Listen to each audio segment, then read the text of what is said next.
"70 years ago, the nuclear bomb altered our reality forever. For the first time in human history, we now were capable of our own destruction as a species. The bomb affects everything. It was the opening shot of the Cold War. All U.S. citizens are now going to have to be on high alert. This is a Conrad radio alert. The bomb produces some of the worst psychological tension ever in world history. An international arms race. Confrontations and close calls. Politics, culture, even sex. And there was a kind of thrilling excitement about it. Fire. Entire industries were created to build it. This incredible energy opens limitless horizons. New cameras, film stocks, and techniques devised to photograph it. Now, thanks to state-of-the-art restoration of original film masters, we can see the incredible power of this device in a new way. A technology that has changed human existence forever. The bomb has receded in the public's imagination, but it's still there. We still live in its shadow. Everybody's affected by it. There's no place to hide. It is an environmental issue, it's a political issue, it's a moral issue. It is the most important issue that we face. The bomb.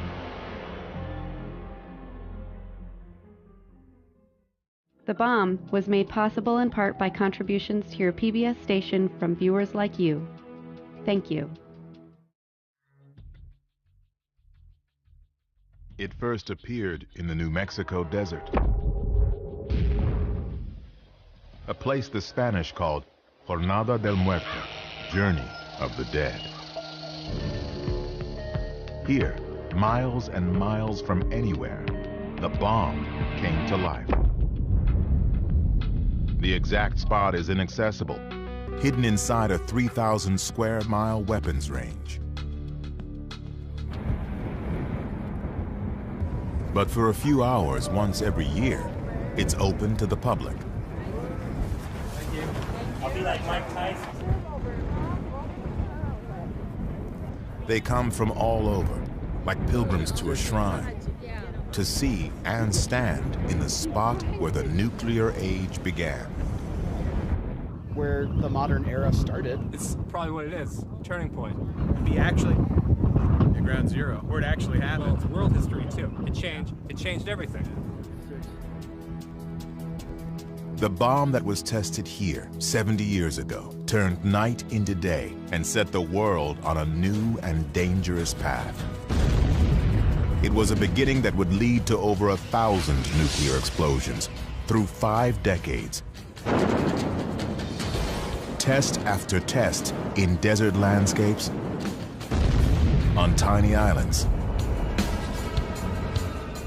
A Cold War that brought the world to the brink and produced an enormous stockpile of bombs, most of which could destroy in one instant a city and much more. 60,000 nuclear weapons between the United States and the Soviet Union. If something should go wrong, the consequences would be catastrophic, not simply for one nation or another, but for mankind. No less than the discovery of fire, the bomb marks a dividing line between all that came before and everything that follows. Nuclear war would entail the end of civilization. This was a millennial change in human affairs. Everyone was at risk.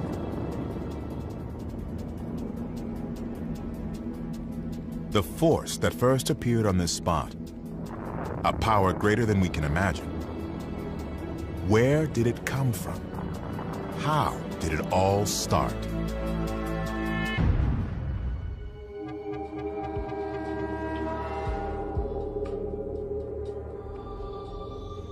The understanding of how the world worked was being revolutionized.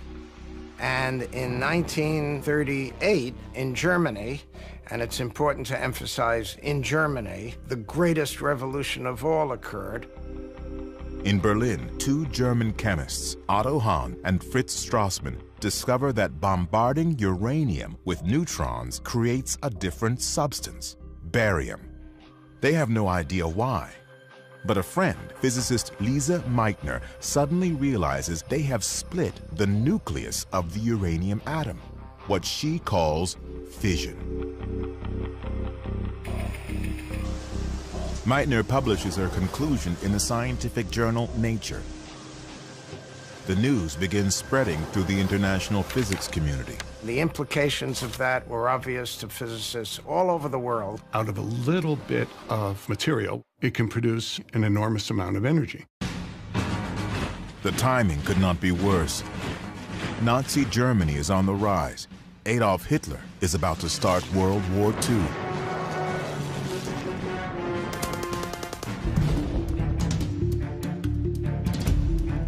As physicists around the world digest Lise Meitner's news, they quickly realize this discovery, nuclear fission, could determine the outcome of the war.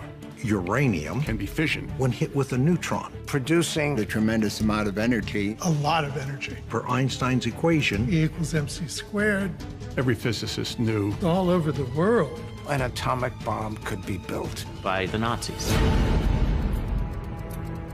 After all, the discovery had been made in Germany. Germany had very good physicists. Maybe Hitler's building the bomb.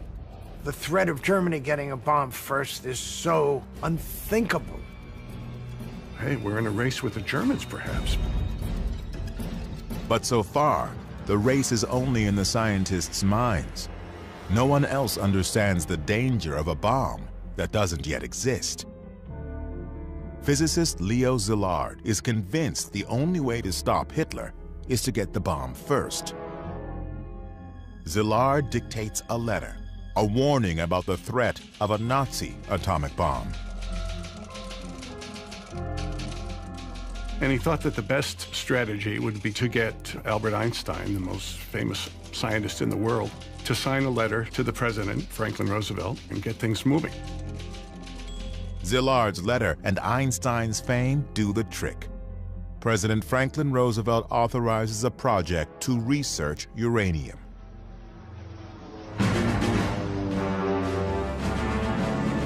Two years later, the Japanese attack Pearl Harbor. Hitler declares war on the U.S. America is fighting two wars against Germany in Europe, Japan in the Pacific. Suddenly, Roosevelt's uranium research project is critically important. What began as scientific inquiry is about to become a crash program to build a bomb.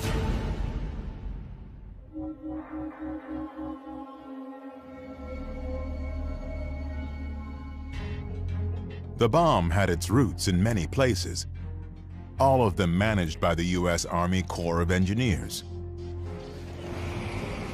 In this building, on Broadway in New York City, the engineers set up an office. On the 18th floor, the largest government scientific project in history begins to take shape. To keep its real purpose secret, the project is named after the engineered district where it's located, Manhattan. Ultimately, over 500,000 people will contribute to the Manhattan Project. They'll be led by this man, Leslie Richard Groves, Army engineer. Groves has been in charge of building the Pentagon and internment camps for Japanese Americans. Now he's itching for the next step in his career, an overseas combat assignment. Then Groves gets a surprise update from his boss. I have a project for you. And Groves realizes what it is. Oh, no, not that thing. No. He's ready to go overseas, and he's very disappointed. Developing an imaginary bomb based on invisible particles that will probably never work seems like a career dead end. But, hey, you do what you're told. You do what you're told, and you do it to the best of your ability. And he put his foot on the accelerator and never let up. But first, he negotiates a raise. He says, I'm going to have to be a general. I mean, these scientists aren't going to respect me if I'm just a colonel. Now he gets to work. Friday, day 1, purchase 1,200 tons of uranium ore. Saturday, negotiate special top priority rating for the project. Monday, meet with Presidential Science Advisor Vannevar Bush. Wednesday, go to Tennessee. Buy 56,000 acres of land for factories. Next, visit universities and meet scientists. Columbia, Harold Urey. University of Chicago, Arthur Compton. Berkeley, California, Ernest Lawrence. Back to Washington. Groves has put in motion what will become a vast industrial complex in less than 2 months. There's only one thing missing: the bomb itself. It'll be years before there's nuclear fuel ready. The uranium is produced one tiny particle at a time. But when that fuel is ready, Groves will need a design for a bomb that works. And for that, he needs scientists.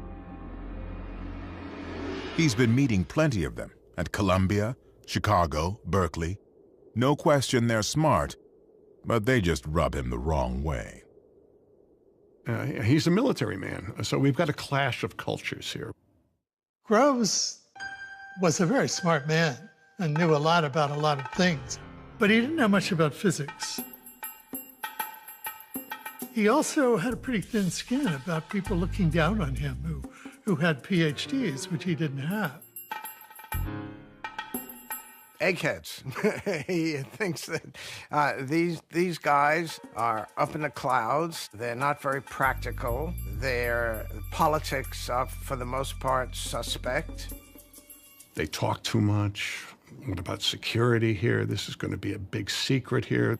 They're blabbing all over the place amongst themselves. They're going to have to be put in shape. Groves needs a scientist he can work with.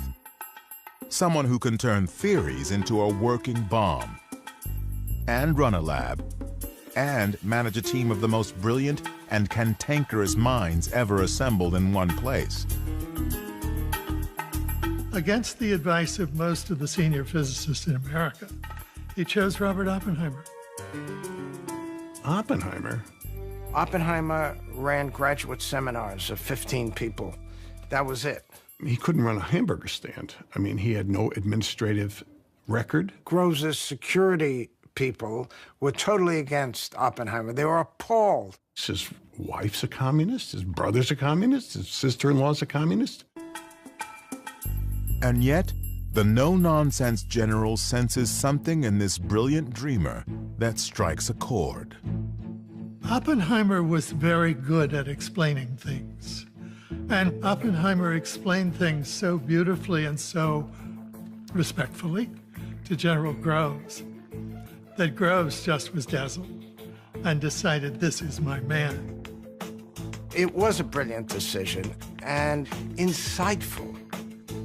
Oppenheimer understood better than any of the others what needed to be done. And Oppenheimer saw in Groves something absolutely essential, which was Groves' ability to get Oppenheimer anything he wanted. Any person, any resources, anything.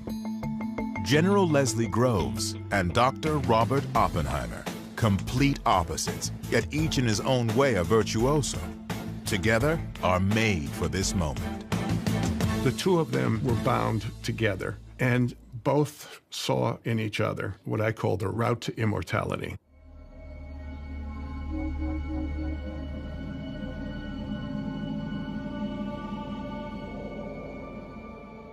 It's 1942. Groves has his lead scientist. Now he needs a special kind of uranium, U-235, the only substance that can make an atomic explosion.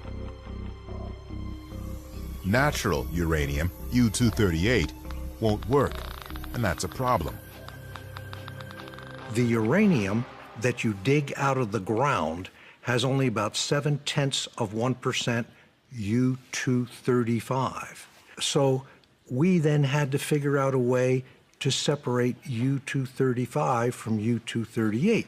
You can't do it chemically because it's all uranium. Groves builds a huge complex at Oak Ridge, Tennessee to produce U-235. But it's agonizingly slow. Getting U-235 is not difficult in tiny quantities, but since you have to get them one atom at a time, it is an enormous task to do that. Just one bomb will need pounds of the stuff. Getting it one atom at a time will take years. But chemist Glenn Seaborg finds another option: plutonium. It can be produced faster than uranium in a nuclear reactor. So Groves builds another complex, reactors at Hanford, Washington, to produce plutonium. But all this will take time. And both wars are going badly. In the Pacific, the Japanese captured the Philippines. They forced 60,000 weak and starving POWs to walk 60 miles with little food or water, the Bataan Death March. If you stopped, you were killed. If you just couldn't take another step forward, you died. And how did they kill you? Either bayoneted you to death, shot you, or decapitated you, depending on how they felt at that moment.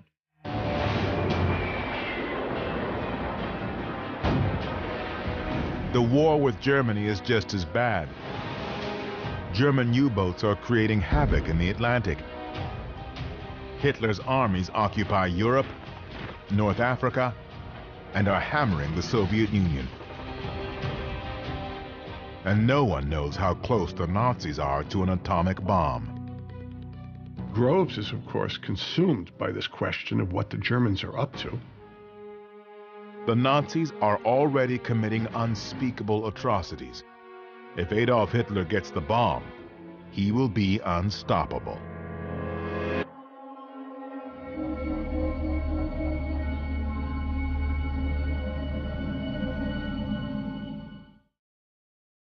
The bomb came out of the minds of men. To create it, they would need isolation, freedom from distraction, and utmost secrecy.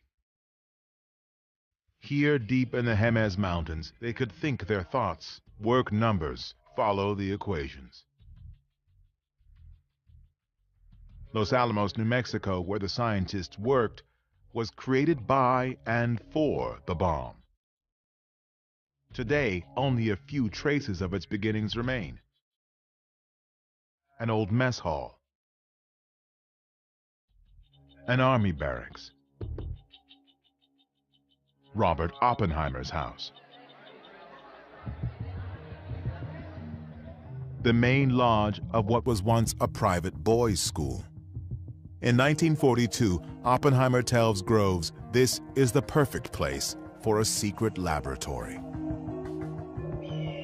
Up on a mesa in the middle of a national forest with only one telephone line to the outside world. It's isolated. We'll keep these scientists away from what they're used to, and we can keep our eye on them.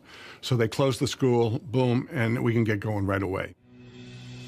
Now, Oppenheimer must convince some of the best science talent in America to move to the middle of nowhere and live behind barbed wire for the indefinite future. They needed a good salesman to encourage these people to come to Los Alamos, and Oppenheimer was very good at that. Eventually, thousands will be recruited to work on the bomb. Hal Bell was an aeronautical engineer. Lily Hornig and her husband Don were scientists. For all of them, joining the project began with a mysterious, cryptic conversation.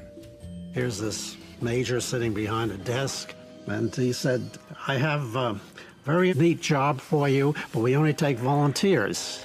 I said, well, tell me about it. He's like, I can't. Don was asked how would you like another job? Don said, well, you have to tell me a little more. And he said, well, I can't. Tell me where I'd be. He says, I can't. Which direction in the country, north, south, west? No, I can't tell you any of that. He says, tell me what I'd be doing. He says, I can't. I said, you think I'm going to volunteer? You're out of your cotton-picking mind. And I'm not going to risk my future on something I know absolutely nothing about. That's ridiculous. So he said, Hornig, you know those posters in the post office that Uncle Sam is pointing his finger at you? Don thought that was very corny. But we got the message. So the next day, I was on my way to Oak Ridge, Tennessee.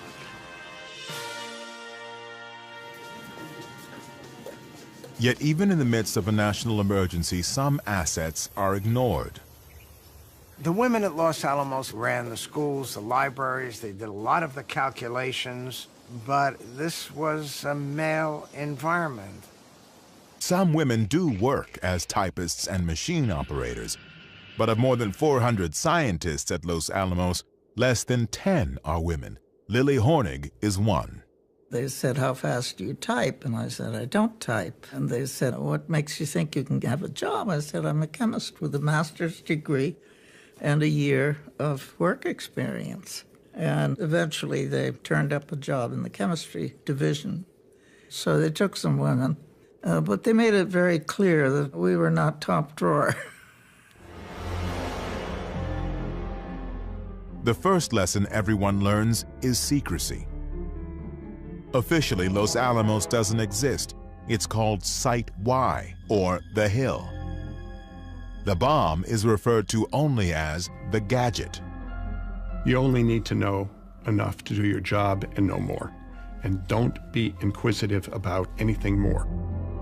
Everything was hush-hush, go where you're told, and there was no preliminary information given to me. They knew exactly who I was and why I was there. And that was better than I knew. I knew very little about the project. I just picked up rumors about their building balloons up there, submarines. You did not talk about bombs, atoms, uranium. You just didn't say that. My wife didn't know what we were doing. Oak Ridge, Tennessee, where uranium is produced, has been created nearly overnight. This was a town that 1 year before had just been a farm and suddenly was a large city with 70,000 people, houses, streets. Los Alamos, New Mexico is far more remote and much less developed. One of the scientists here, Hugh Bradner, has a movie camera. The Bradner home movies offer a rare glimpse of life at Los Alamos. The films are remarkable because they exist at all. A look inside the most secret facility in the world, hidden deep in the remote West.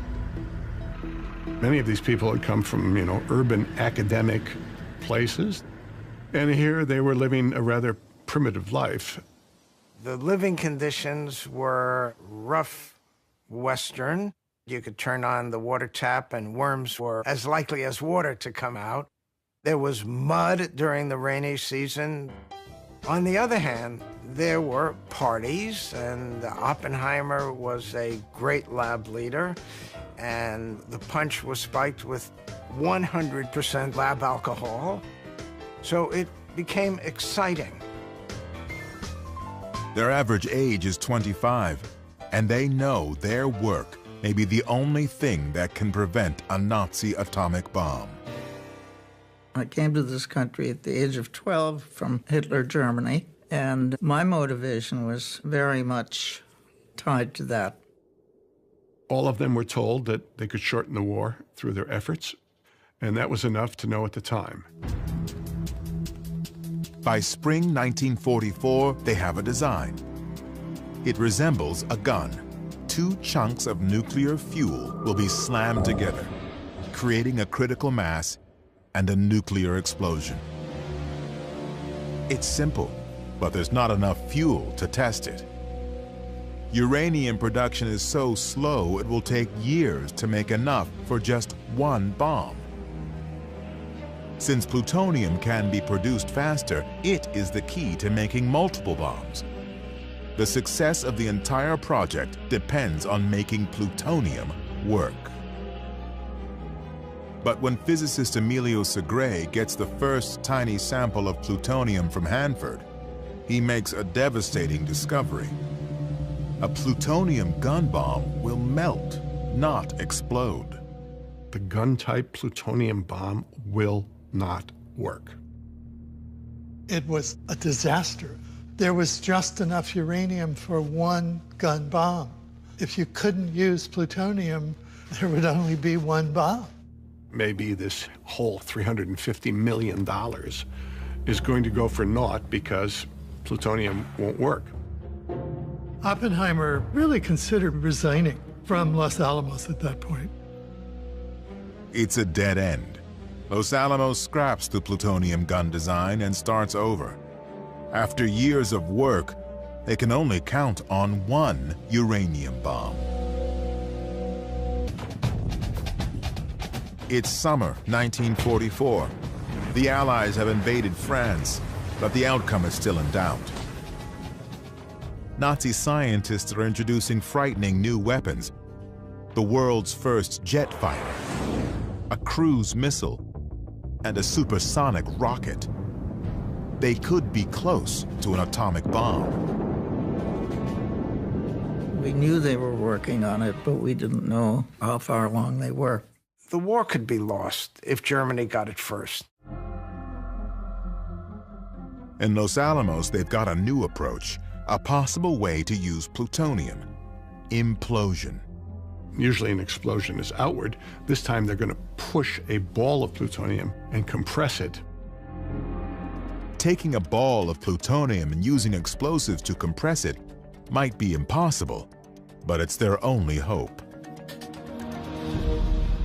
That was the greatest problem at Los Alamos, how to make plutonium work. They reorganized the laboratory, and there's a crash program for implosion. Chemist George Kistiakowsky from Harvard is brought in to work the problem. Kistiakowsky will spend the rest of 1944 and beyond experimenting desperately trying to make implosion work. As complex and daunting as implosion is, Kistiakowsky and his small team will not be nearly enough. They turn to the British, who send some of their scientists to Los Alamos. Groves wanted all of them vetted for possible security infractions. And the British said, no, they're okay. We'll take care of them.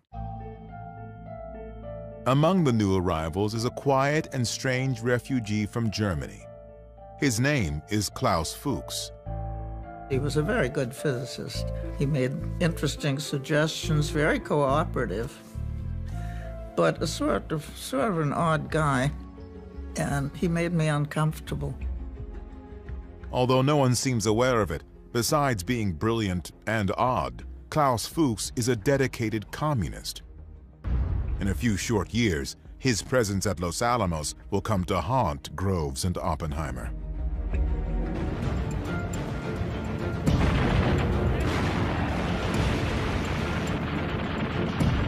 By early 1945, the war in Europe is in its final months.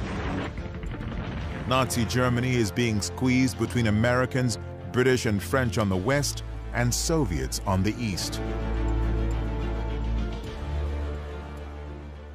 In Los Alamos, the design for the uranium gun bomb is complete. All that's missing is the uranium. There should be enough for one bomb by summer. As for a plutonium bomb, they're still working on implosion. Then, in April, tragedy. When he heard that his chief was dead, his simple humanity expressed itself in these words to Mrs. Roosevelt: "What can I do to help?" Now, ultimate authority over the bomb falls to Harry Truman. My duties and responsibilities are clear. I have assumed them. But there is one enormous responsibility that's not at all clear. Incredibly, Truman has never even heard of the bomb. He's got this responsibility that he really didn't know about because Franklin Roosevelt didn't tell him. He had been the vice president for 82 days. He had met once with Roosevelt, essentially for a picture. Oh, by the way, here, you're in charge of a project that could end human civilization. Thank you very much. In May, Germany surrenders. The war in Europe is over. Hitler and the fear of a Nazi atomic bomb, the very things that gave birth to the whole project, are gone.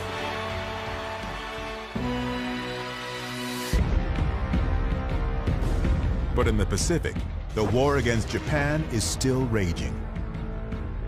The job wasn't done. I was a boy of 7 that spring of 1945, and I remember vividly, there were still young men being killed every day. The race may have been inspired by fear of Germany, but Japan is now the only enemy and thus target for the bomb.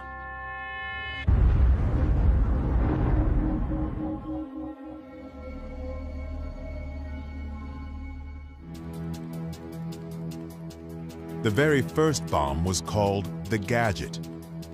After 3 years and $2 billion, this is it. A 6-foot sphere filled with batteries, electronics, explosives, covered with cables to set it off and measure what happens. At its center, a grapefruit-sized ball of plutonium, the core. If this thing works, the world will never be the same. Everything comes down to a test in the New Mexico desert, code-named Trinity. It's July 1945. They've been preparing for months, putting in roads, shelters, and bunkers, miles of cable. It's the biggest science experiment in history. If it works, they'll set off the world's first atomic explosion. No one has any idea what that will be like. They need to measure, record, photograph everything. Radiation levels, shock waves, temperatures, all unknown, all must be documented.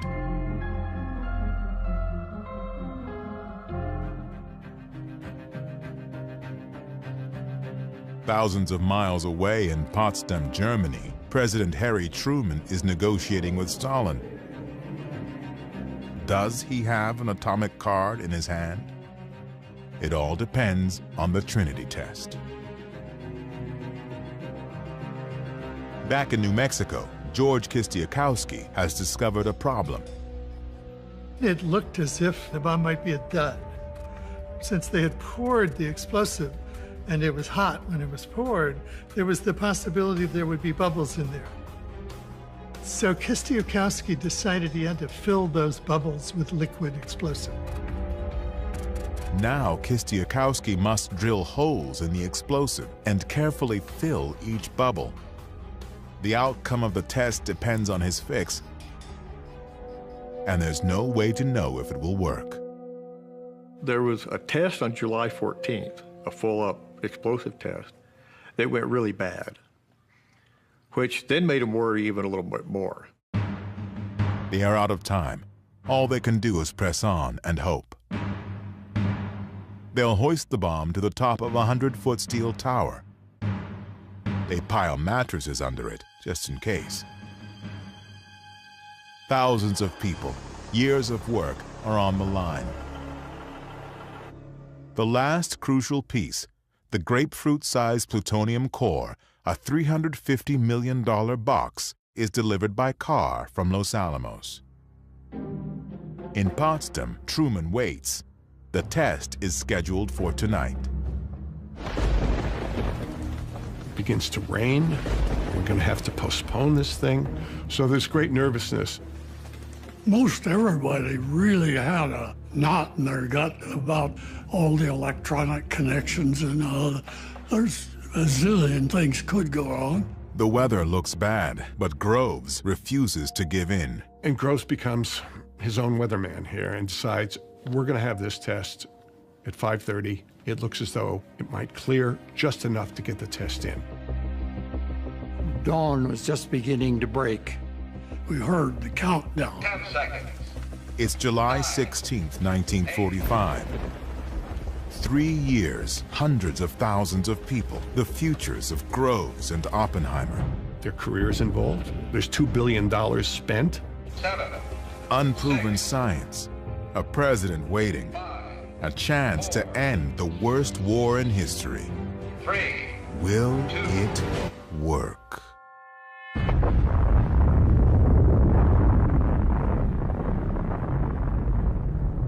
The world will never be the same.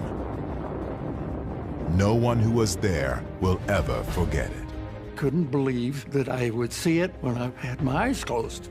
It was the most incredible sight I've ever seen in my life. So it was brilliant white yellow to start with, and developed reds and orange and purple and blue. I was just standing there with my mouth open. Engineer Jack Abbey has brought his camera. I snapped the shutter wide open. Jack Abbey's picture is the only properly exposed color still photo from that night. A new age has begun. The bomb is about to change everything. I have to admit I didn't feel much of anything except great joy that it was a success.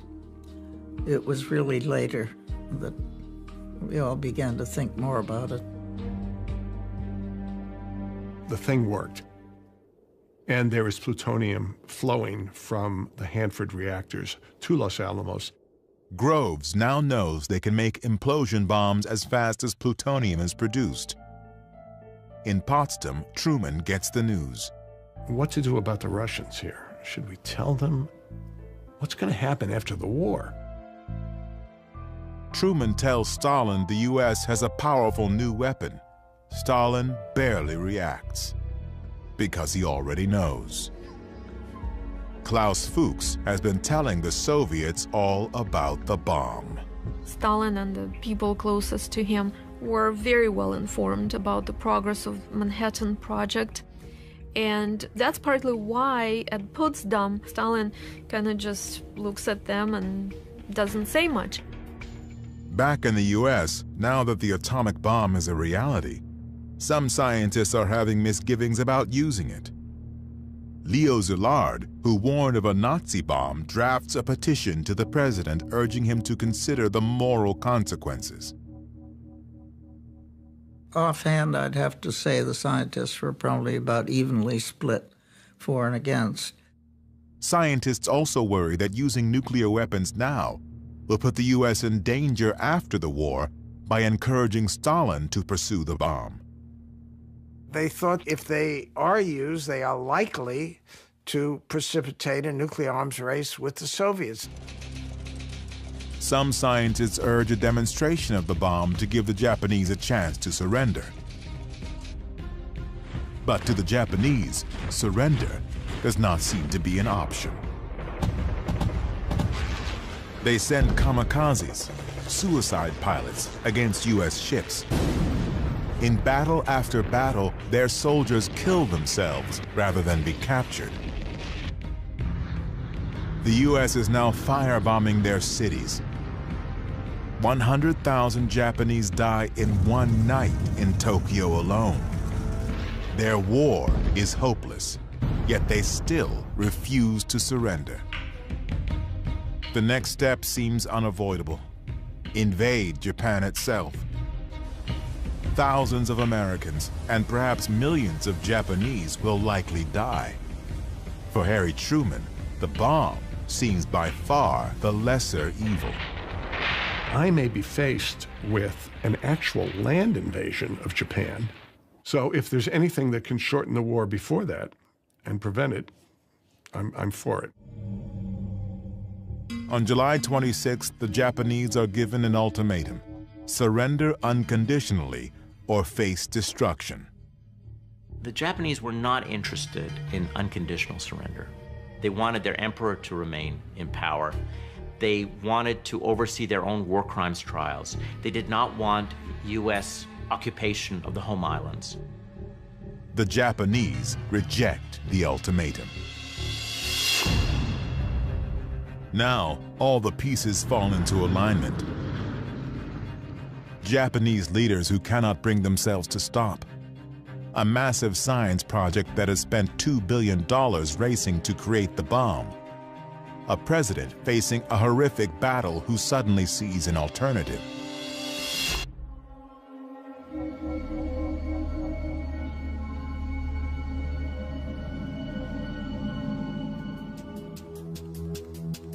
What happens next, dropping 2 atomic bombs on Japan in August 1945, will become one of the most controversial decisions in American history. 70 years later, remarkably, evidence suggests the president never actually gave this order.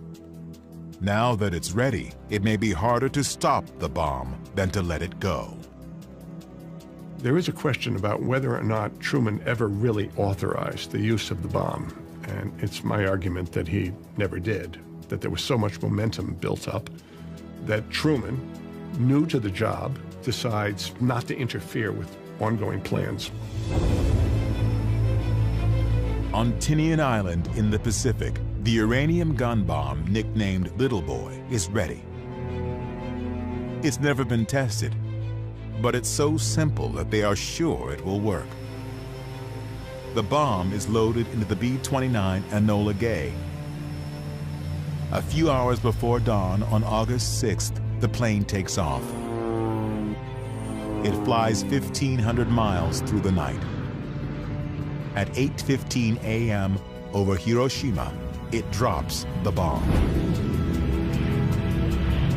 Now the bomb controls its own destiny. When it's 1,900 feet from the ground, it explodes. A fireball a quarter-mile across reaches 10,000 degrees. Anything close to the center is vaporized. Then a shockwave explodes buildings, knocking down anything in its path. Almost everything within 1 mile is totally destroyed. Only a few concrete structures remain. Where something or someone absorbed the heat, a shadow is left behind. At least 80,000 people die.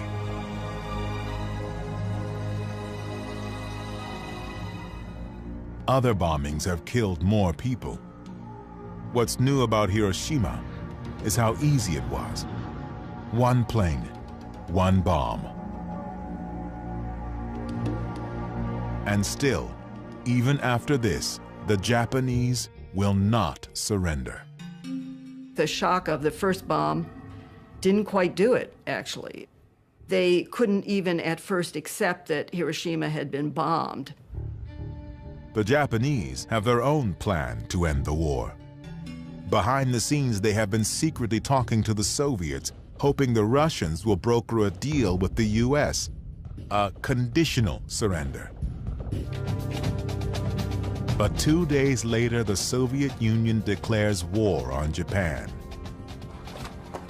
Now, the brokered conditional deal the Japanese hoped for is dead.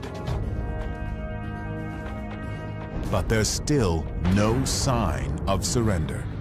The level of resistance in the Japanese government was very, very difficult to understand. It was so great. On Tinian, crews are preparing the next bomb, nicknamed Fat Man, as President Truman addresses the nation. If they do not now accept our terms, they may expect a rain of ruin from the air, the like of which has never been seen on this earth. On August 9th, a B-29 carrying the Fat Man bomb takes off. The target is Kokura. But Kokura is obscured by clouds, so the plane heads for the backup target. Because it happens to be cloudy, thousands of fortunate people are spared. Others will die in their place. The second city hit by an atomic bomb will not be Kokura, but Nagasaki.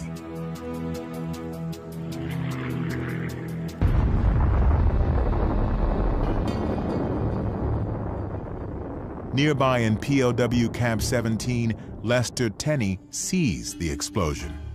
We saw this tremendous cloud rise, and it was the most unusual thing. It seemed to have a pedestal, and we had no idea what it was.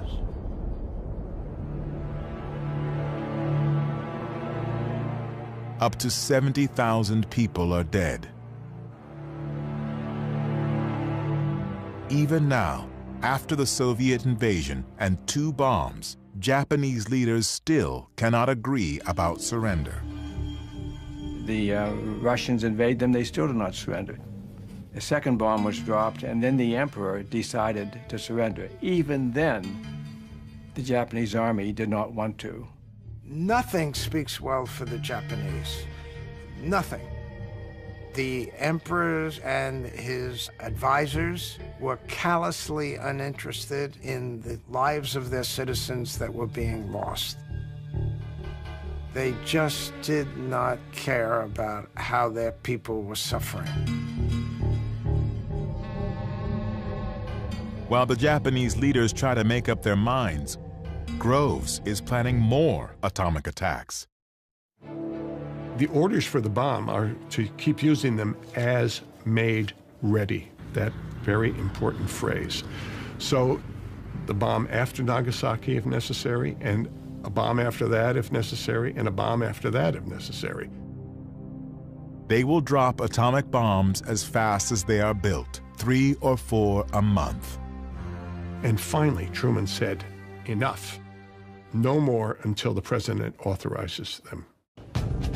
Finally, the day after Nagasaki, Japan agrees to surrender on one condition.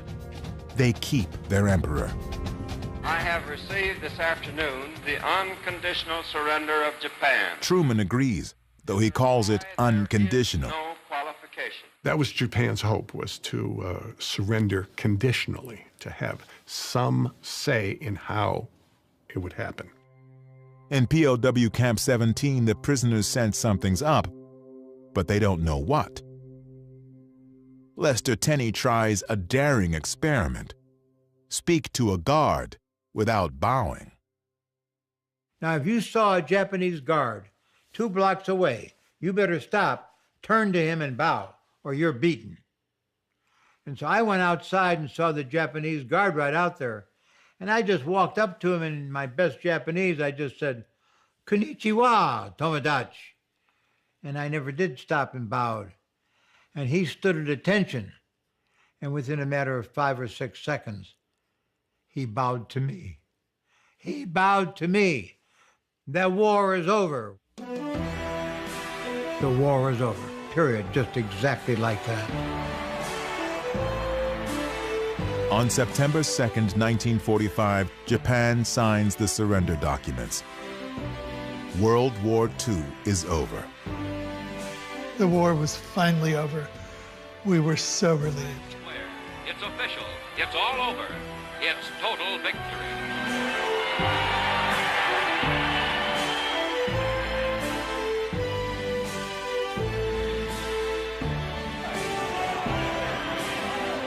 It's time to celebrate not only the end of the war, but the remarkable new bomb that helped win it. After years of secrecy, overnight, the gadget is big news. And all of a sudden, it's not only out, but here it is in the newspaper in front of me. I bought a half a dozen papers of the different kinds, but it was a shock. It's a whole new era, the atomic age, with its own Genesis story. Secret cities, massive factories, the genius and the general are suddenly part of the culture. And the press went wild. The atomic age loomed upon the threshold of history. Suddenly the cat is out of the bag. Well, what did you think of that bomb we dropped on the Japs? It was new. An American invention. Thousands of able young scientists were called to the service. Los Alamos Laboratory.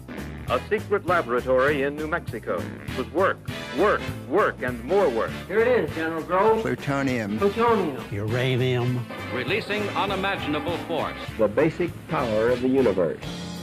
And at the center of all of this, Robert Oppenheimer, Father of the atomic bomb. one of the most famous people in all of America. Trump's Einstein. The triumph of the bomb, winning the war with science, seems the perfect American success story. Good thing it was dropped, ended the war, saved American lives, end of story.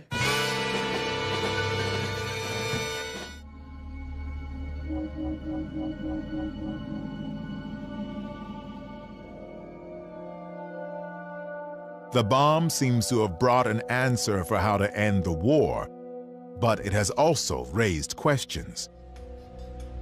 The question right away became, when are the Soviets going to get a weapon? When are they going to get the bomb? Scientists who warned about Hitler having the bomb now worry about the US and Soviets getting into a competition to build more and bigger bombs, a nuclear arms race. Little do they know, it's already too late. The race started the minute Stalin saw pictures of Hiroshima. Suddenly, this project that's on paper comes to reality, and the destructive possibilities of this bomb were made clear. The Soviets felt very vulnerable, and that spurs Stalin into action. It's after the Hiroshima and Nagasaki bombing that Stalin creates the crash program to catch up and create the Soviet nuclear weapon. The Soviets have an invaluable head start, thanks to espionage. Not one, but two scientists at Los Alamos are spies.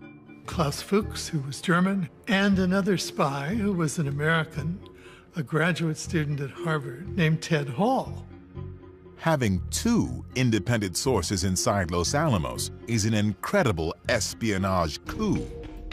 Well, imagine when Apple was designing the iPhone, and if Apple's competitors had two people in the room with Steve Jobs, listening to Steve Jobs work through the various difficulties and snags.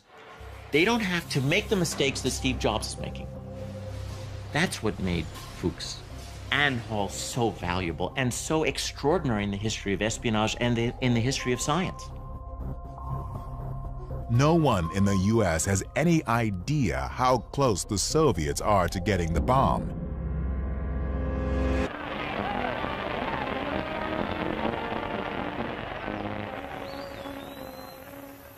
With the war over, Americans are getting back to normal, enjoying peace. But the atomic bomb is a question mark hanging over the future.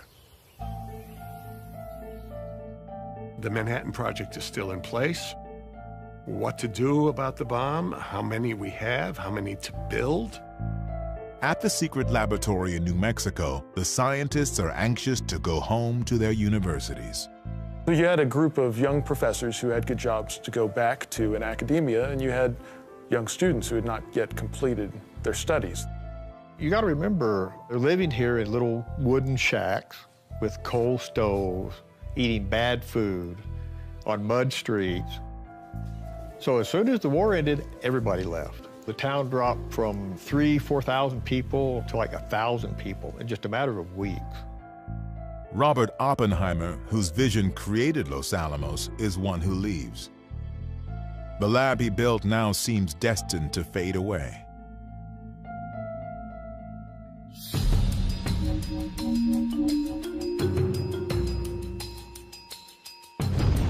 In the summer of 1945, Trinity, Hiroshima, and Nagasaki opened the door to the new age.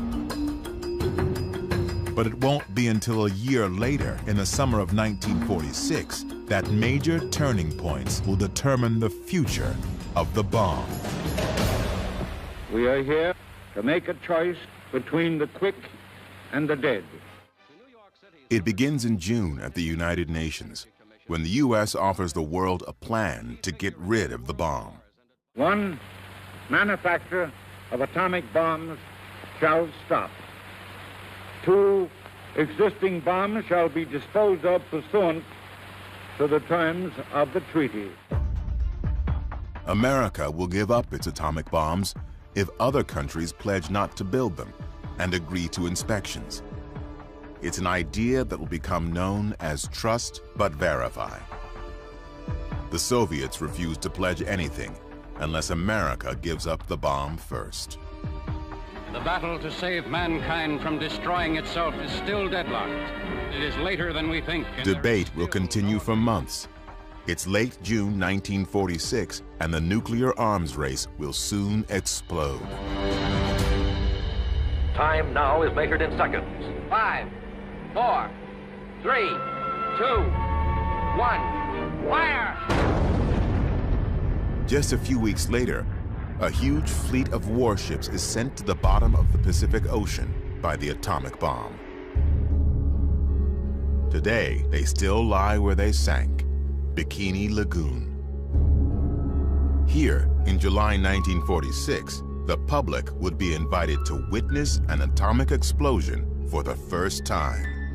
The U.S. military would discover how vulnerable it was to its own bomb, and the future of Los Alamos Laboratory would be guaranteed. All the result of an event appropriately named Crossroads. Crossroads is the brainchild of this man. Louis Strauss, or Strauss as he liked to be called. A curious figure of a man who had been a shoe salesman and had made himself very rich. And then he was an admiral in the Navy, but he never sailed a ship. Extremely politically ambitious. Strauss is worried about the Navy.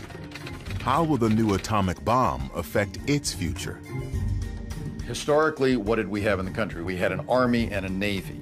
What does the bomb mean for each of them? It's the thing to have. It's a winning weapon. Everybody wants it. But only the Air Force has it. And in 1946, the Air Force is still part of the Army. People have been arguing that the Navy's obsolete. Now, Air Forces will control how wars are fought and won. The traditional line in the Navy during the Cold War was, remember, the Soviet Union is our adversary, the Army is our enemy. Louis Strauss thinks he has the perfect answer to the Navy's problem. A bomb test to prove Navy ships can survive atomic weapons. Operation Crossroads. Sort of a contest between the Navy and the Air Force, in which Air Force bombers will try and sink Navy ships. The first casualty in the contest is Leslie Groves. The Navy, not Groves, will be in charge of Crossroads. They'll do the test in the middle of the Pacific Ocean at the tiny island of Bikini. The Navy evicts the residents and assembles a target fleet.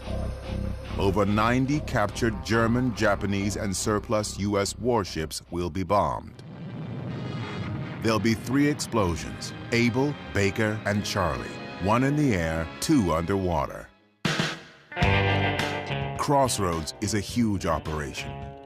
$100 million, 42,000 men, 240 ships, not counting the targets, instruments, cameras,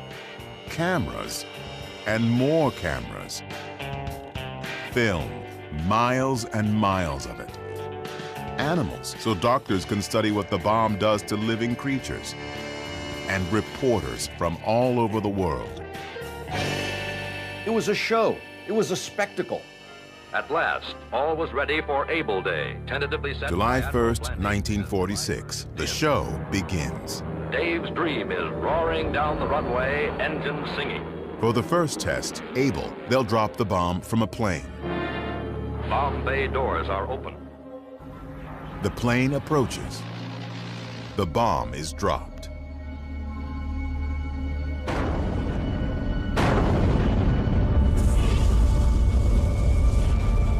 Unfolded are a myriad of majestic, startling, and awesome effects, a panoply that only the cameras can record in faithful detail. The bomb, the same Fat Man model dropped on Nagasaki, has a force of 20,000 tons of TNT. B-17 drones flown by remote control are sent into the mushroom cloud to take measurements. It's the first nuclear explosion to be witnessed by the public. But the public is 18 miles away, and after all the buildup, a bit disappointed as to the size of the flash. You didn't see ships flying through the air, and the first reaction was, the atomic bomb, not such a big deal. 3 weeks later, a second test, Baker. This time, the bomb will be underwater. The scientists think it's a terrible idea. They warn that exploding an atomic bomb underwater will create a witch's brew of radioactivity, releasing enough plutonium to poison the entire armed forces of the U.S. They knew what was going to happen when you set off an underwater explosion. It was going to make a lot of contamination. But I guess they lost out to Admiral Blandy. Navy Admiral William Blandy is the man in charge of Crossroads. And from the start, he's got a PR problem. I am not an atomic playboy, as one of my critics labeled me, exploding these bombs to satisfy my personal whim. Many considered it a boondoggle. The bomb will not start a chain reaction in the water, converting it all to gas and letting all the ships on all the oceans drop down to the bottom. There was a tremendous amount of pressure, I think, on the Navy to try and convince the public that this was worthwhile. Bikini Atoll and Baker Day, the underwater explosion of the 5th atomic bomb. The bomb and instruments are set into action. Aboard the Los Alamos firing ship, nerves are stretched to the breaking point. 5 radio control circuits will set off the blast in this prelude to push-button warfare. 3, 2, 1, fire.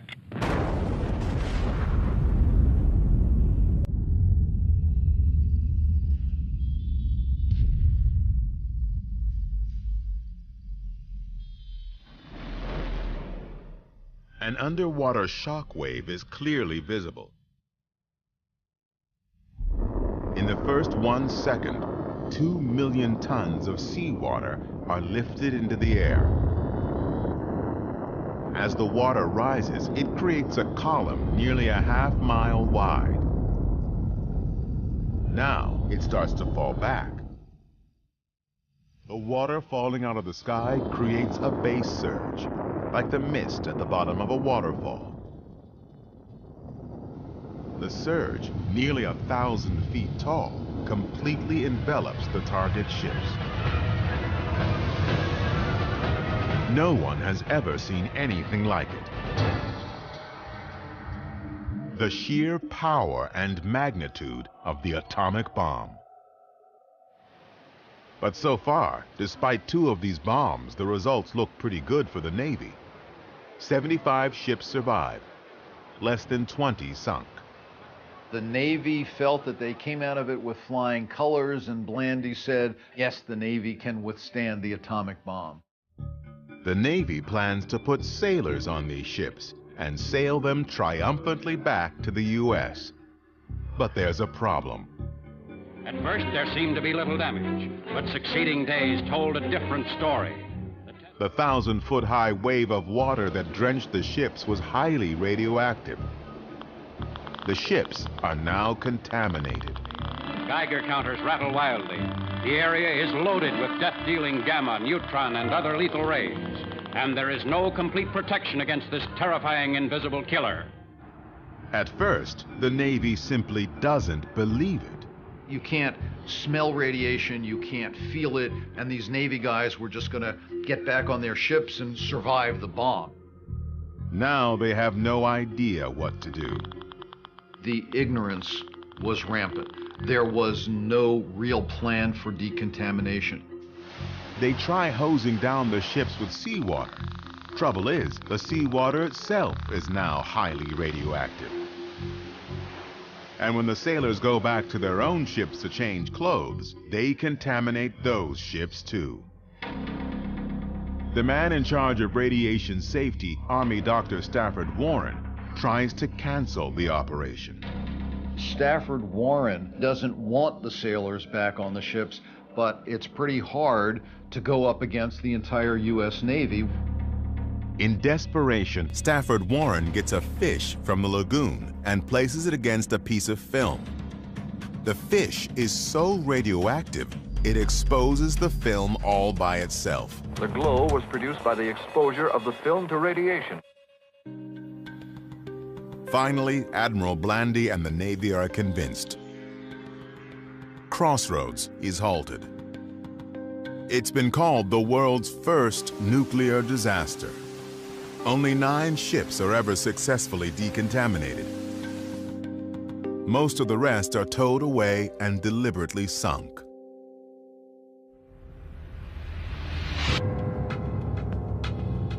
The Air Force will remain the primary keeper of the bomb for now. But Crossroads turns out to be a good thing for Los Alamos. I don't think the laboratory would have stayed in business very long had we not had a customer. But the Navy came in and gave us a job. It gave us some work to do and kept the laboratory going through some very uncertain times. After July 1946, Los Alamos Lab will grow, building and testing more and more bombs over the coming decades.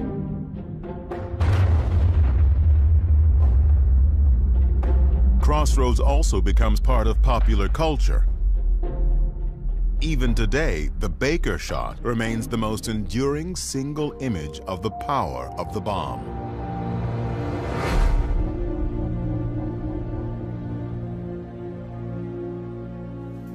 Just a few weeks after the second Crossroads shot, an unexpected event will give Americans another, much darker look at the bomb. And for the first time, a major public debate about using it will begin. On August 31st, the latest issue of the New Yorker magazine appears. On its cover, a whimsical portrait of Central Park on a summer day. Inside, a very different portrait of another city on a summer day. The entire issue is one single article, an essay by John Hersey about the experience of the people in Hiroshima, told through the eyes of 6 survivors. One's a Catholic priest, one's a tailor's widow, a couple of them are doctors, kinds of people that Americans can relate to. The special issue sells out in hours. Hiroshima by John Hersey. This astounding report, written for the New Yorker magazine, has deeply affected thousands of Americans. Radio networks in England, Canada, Australia, and the U.S. preempt regular programming and do live readings by actors. This chronicle of suffering and destruction is not presented in defense of an enemy. It is broadcast as a warning that what happened to the people of Hiroshima a year ago could next happen anywhere. Chapter 1, A Noiseless Flash. At exactly 15 minutes past 8 in the morning. No one had ever seen the consequences of a nuclear bomb. And the knowledge of what this meant doesn't really soak in until afterwards. Now, in August 46, a year after Hiroshima, one essay is giving the world a whole new perspective on the bomb. It has enormous consequences. It begins to make people rethink their attitudes towards nuclear weapons. But nuclear weapons are becoming the key to U.S. security. Harry Truman and his advisors begin to think atomic weaponry can be the basis of diplomacy. Former Secretary of War Henry Stimson worries that Americans are turning against nuclear weapons. So he writes a response to the New Yorker piece to justify using the bomb. It says there were 2 choices, use the bomb or invade Japan.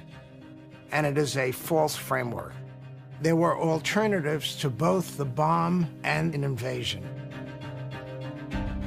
Would Japan have surrendered without our using the bomb? There's no way of answering it one way or the other. We cannot relive history. If Truman had not used the bomb, why didn't he? My son was killed because you didn't use the bomb? An American airplane. The debate continues to this day.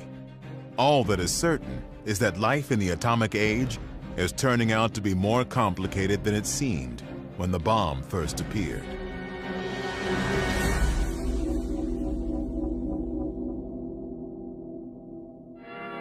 Yes, the atom is on its way to brighten our towns and to help manufacture our most dependable and indispensable household servant. The public flocked to atomic exhibits in search of understanding. The bomb had a certain kind of mystique, both terrifying and awe-inspiring. And that was the whole other side of the atomic age. X-rays and medicine and atomic power and all these things that are going to contribute to the good life. The atom has come to town. Atomic power was given by the mighty hand of God. Atomic power, atomic power. Do you suppose that our appliances would run as well on atomic energy? Mighty hand of God. Today's bonanza is a metal more precious than gold or silver. There's uranium in them dar hills. It will protect your health, improve your food, bring you less costly living products, and a greater measure of leisure and security. Hiroshima and Nagasaki paid a big price for their sins. When scourged from the face of earth, their battle could not win. But on The peaceful atom, no longer just a laboratory dream, is here today, working wonders. will not know the hour. Atomic You know that someday this machine of yours is going to be operating on atomic power? Well, they can run it on kerosene if they want to, just as long as I'm still at the switch. With the ever-increasing use of nuclear energy, more towns may eventually become atomic cities. by the mighty hand of God. One part of the early atomic age is still going strong today. Where do we get the word bikini? The designer of the bikini bathing suit designed it 4 days after the test on the Bikini Island because of its explosive, dangerous potential. It was given by the mighty hand of God. While the country is adjusting to life in the atomic age, scientists in the original atomic city are looking to update the device that started it all. Every bomb America has is still the original implosion design first tested at Trinity and dropped on Nagasaki. Fat Man. Few realize how crude it actually is. Fat Man was a science fair project. I mean, this was not a production weapon. It was a handmade, craftsman fit all the pieces together. It takes about a week to build one. 2 years after Crossroads, Los Alamos has a new design to try. They'll explode 3 shots on the Pacific island of Eniwetok, a test codenamed Sandstone. Sandstone had 3 tests, X-ray, yoke, and zebra, and each one tested a new concept in weapons. This time, the public and press are not invited. 5, 4, 3, 2, 1.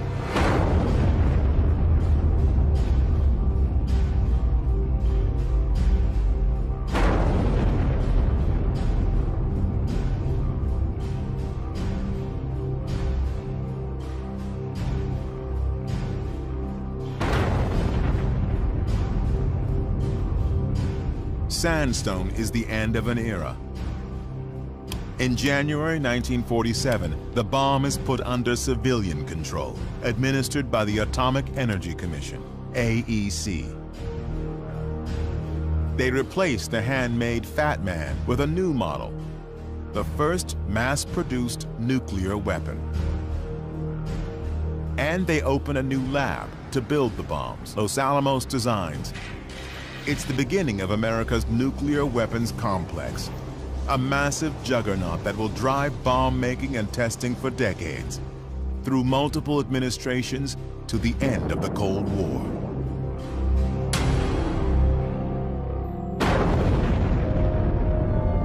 The year after Sandstone, another test.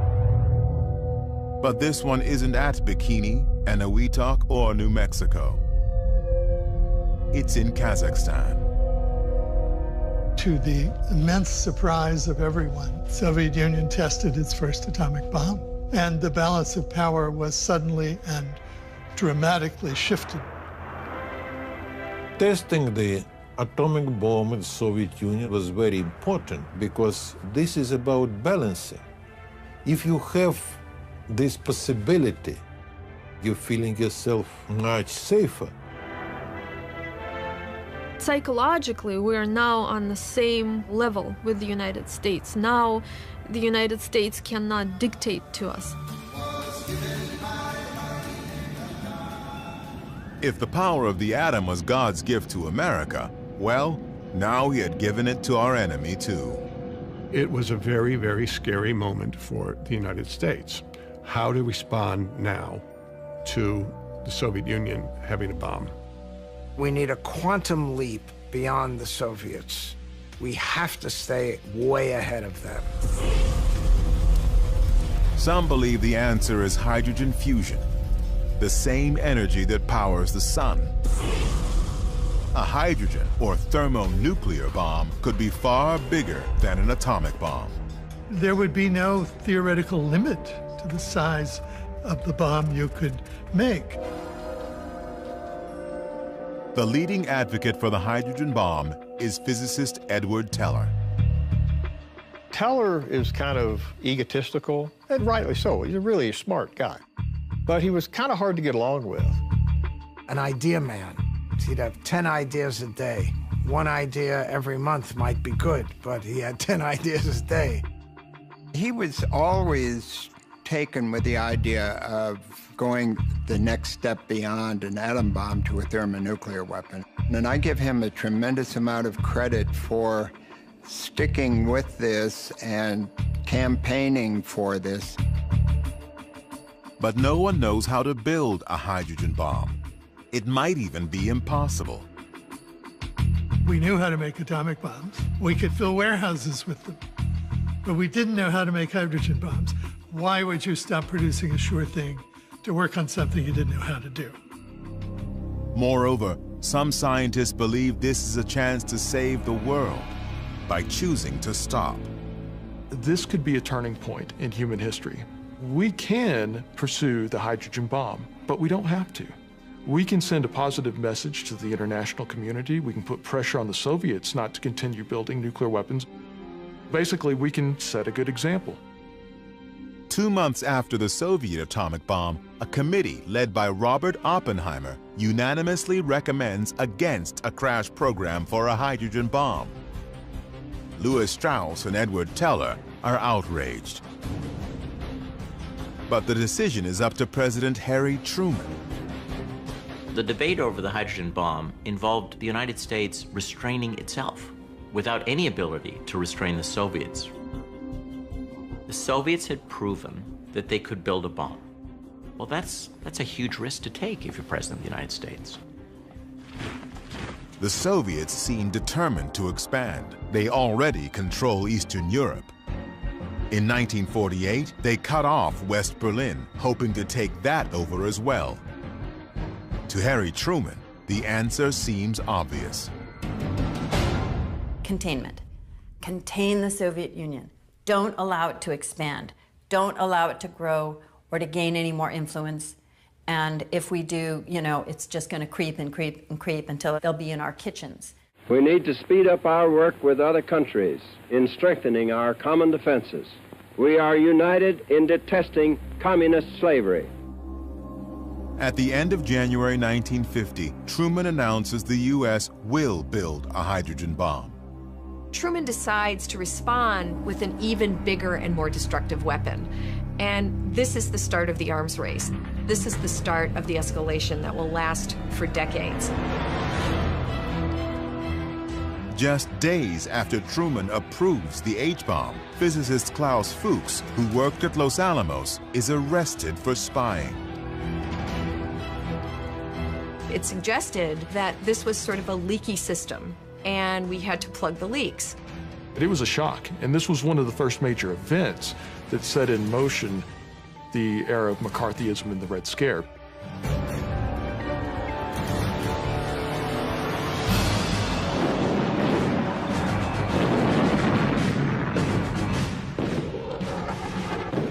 Five months later, communist North Korea, backed by the Soviet Union, invades South Korea, which is backed by the U.S. Spearheaded by tanks, in 2 days they were attacking the capital city itself. The Cold War wasn't even cold. It was a hot war from pretty much the beginning. There were proxy wars between the US and the Soviet Union that were fought elsewhere. When the Korean War goes badly, the US begins preparing to use atomic bombs and quickly discovers a problem. Korea is a very mountainous country, and there was concern that the bombs would not have much effect, that if we used the bombs, it might diminish their threat in the eyes of the Soviet Union. So they were never used in Korea.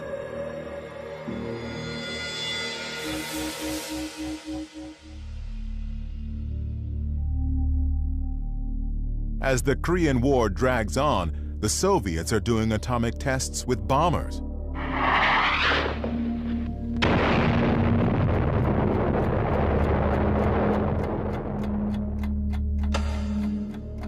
Some atomic scientists have created a symbol to show how close the world stands to nuclear catastrophe, the doomsday clock. At first, they set it at 7 minutes to midnight. Now, with a nuclear arms race accelerating, it's reset to 3 minutes to midnight. 3 minutes to global disaster.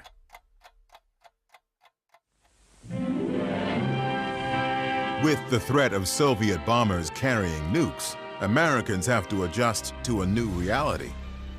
We could be hit at home. In the Cold War, the front line was the front lawn. You have to take care of yourself. So how do you do that? Duck and cover. Duck and cover. You could duck under a desk, you could take shelter in your basement, and survive this. Our Congress leaves the responsibility for the personal initiative of each of us. The government does tests to see what would happen to typical Americans. We begin with the question of shelter, for shelter might save our lives if we were far enough away from ground zero. They put a family of mannequins dressed in JCPenney clothing inside a suburban ranch home. And they furnished it, they put food in there, canned goods, and they blew them up. 5, 4, 3, 2, 1.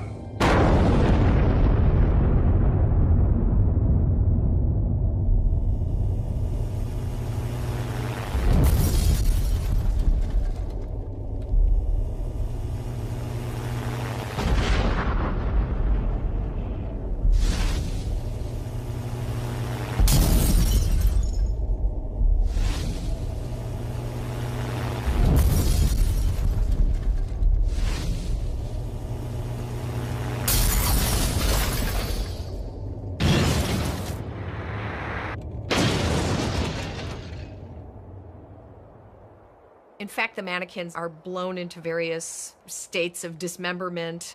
But civil defense administrators, the lesson they took from this is that if you took the proper precautions, you could move through this. But only if you do the right things.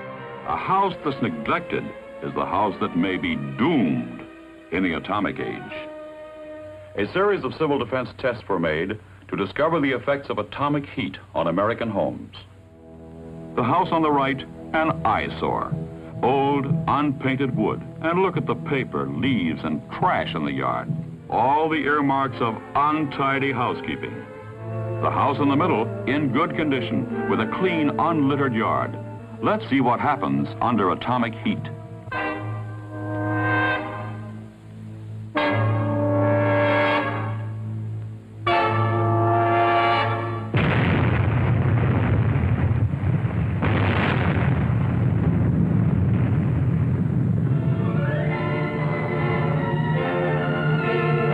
On the right is the first to ignite. The trash serves as kindling for the dry, weathered wood. The lack of fire-safe housekeeping has doomed this house to destruction. The house in the middle, cleaned up, painted up, and fixed up, exposed to the same searing atomic heat wave, did not catch fire. The point was, if you clean up your yard and you don't have debris and things like that, you too can survive a nuclear blast. It is your choice. The reward may be survival. And it's your responsibility, not the government. The government can't do it for you. You have to take care of yourself. And if you don't, if you're hurt, that is your fault. And just cleaning up may not be enough. You may have to do some remodeling. Well, folks, I'm glad you could come down to see my fallout shelter. Just finished painting it last night. This room can be put to other uses as well. Yes, Walt. You could use this as an extra bedroom for company. It really was the beginning of a kind of militarization where everyone is expected to be prepared. Thick, heavy walls and ceiling protect against radiation. The thicker, the better. It's this preparedness culture. Well, this finishes my fallout shelter. So what is civil defense about? Really, it's a domestic theater for purposes of diplomacy. Civil defense supported that idea that nuclear weapons should be the basis of American foreign policy, and in that sense, it was useful. We'll learn how to save lives so well it won't be worth your while to drop any bombs on us. If our adversary thinks that the society can survive, it means that our threat to use nuclear weapons is more credible.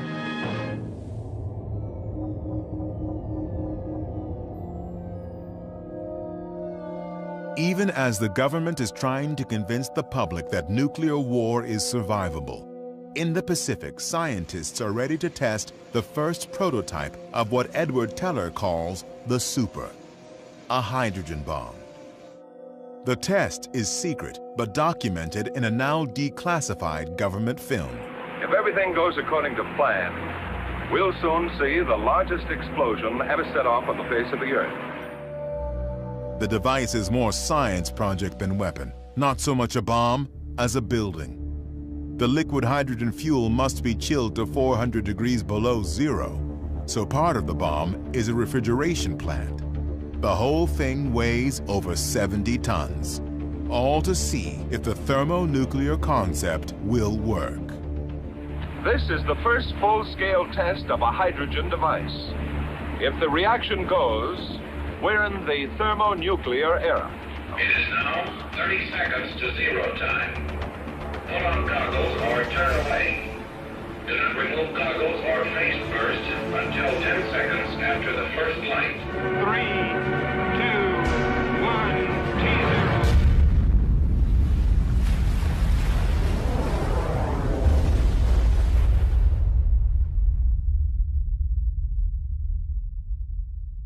It explodes with a force of 10 million tons of TNT, 600 times more powerful than the bomb that destroyed Hiroshima.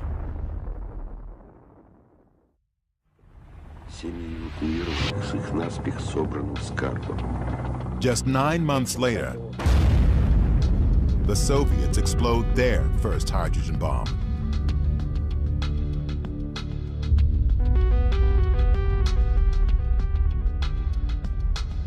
It's less powerful than America's H-bomb, but it's small enough to be carried by a plane.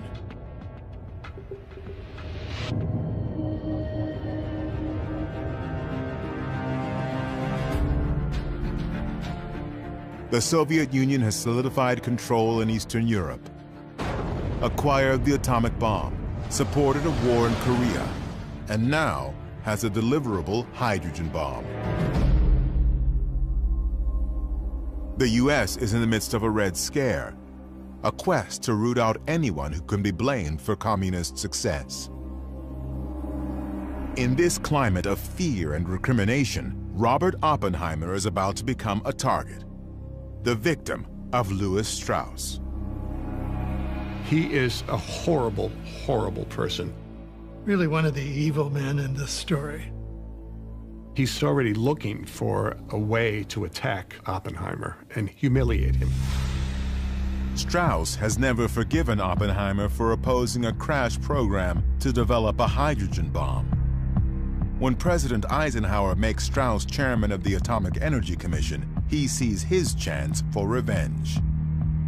The first thing he did when he took office was to begin a process that would lead to having Oppenheimer's security clearance lifted. The AEC has a hearing. Strauss picks the judges and the prosecutor. He gives them secret files on Oppenheimer dating back to the 30s, and he enlists the FBI.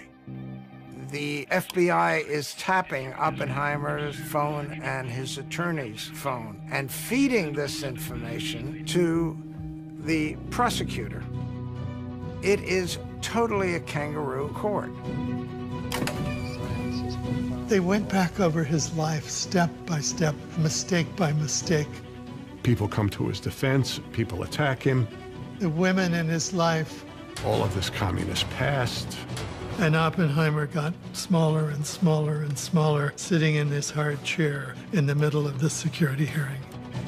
The moment of truth comes when Edward Teller is asked, "Do you believe Oppenheimer is a security risk?" And Teller very cleverly never said, "Yes, I do." What he said was, "I would feel more secure if Oppenheimer were no longer asked to advise the government." And with that, he drove in the final nail.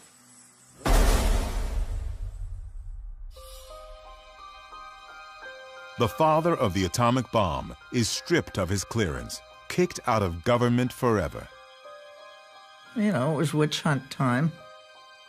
I thought that was disgusting, frankly. It achieved exactly what his enemies wanted to achieve. It destroyed him. It killed him spiritually. But Teller pays a price. The hatred to Edward was so thick you could cut it with a knife. The people who dealt most closely with Edward, I think at Los Alamos at least, disliked him for the rest of his life.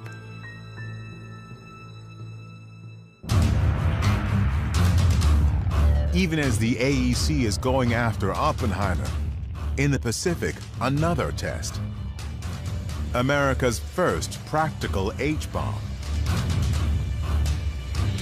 If it works, a deliverable thermonuclear weapon.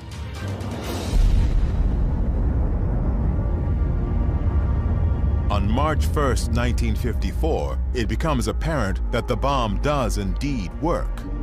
Only too well. Because of design errors, it's twice as powerful as predicted. 15 megatons, equal to 15 million tons of TNT.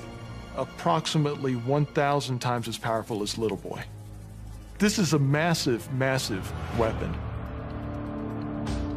The mushroom cloud rises over 15 miles, spreading radioactivity through the atmosphere. Fallout contaminates inhabited islands, and a Japanese fishing boat, ironically named Lucky Dragon. One of the Japanese fishermen dies. Over 200 islanders get sick. The test was secret, but the fallout makes it an international incident. It brought worldwide attention to the fact of atmospheric testing. You know, should we be testing in the atmosphere? When all that happens is this radiation's going to get in the wind currents and expose everybody to radiation. The incredible power of the H-bomb reveals the futility of civil defense. The concern before the hydrogen bomb was, could we take shelter? What the hydrogen bomb tests reveal is that that is inadequate. There may be no safety except run. It was estimated over 4 million would have died in New York City.